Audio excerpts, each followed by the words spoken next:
I taught at an art center in a downtown location in a Midwestern college town for 2 decades. This location had several galleries on premises, and the quality of art showing in these galleries was very good.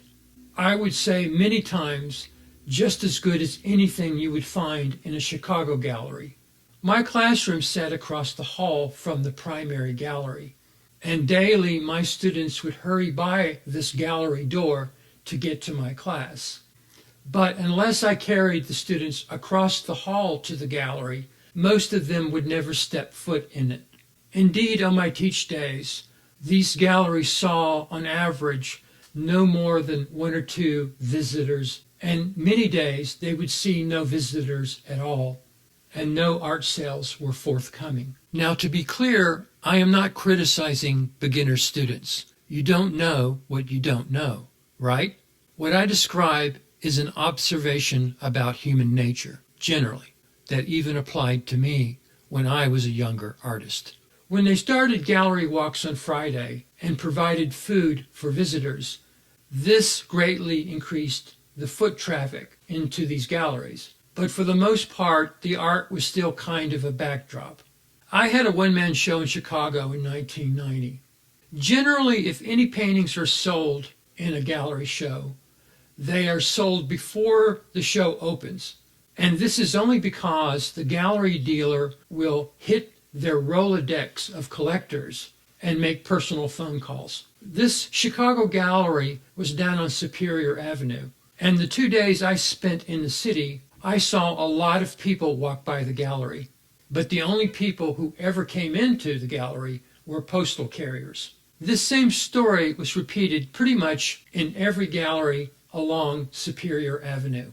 I sold 4 paintings out of that show, including one to the gallery owner. Fast forward to 2002 in sunny LA.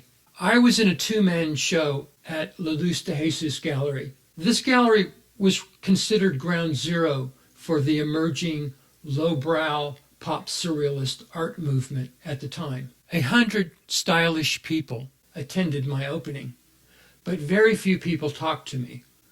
I talked to several artists, including Robert Williams, but I otherwise felt like Peter Sellers in the movie The Party.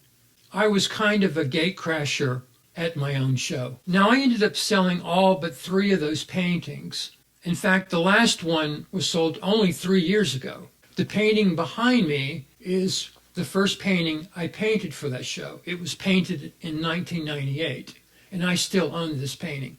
One of the biggest complaints that writers make about other people who want to be writers is that you have to be a reader first.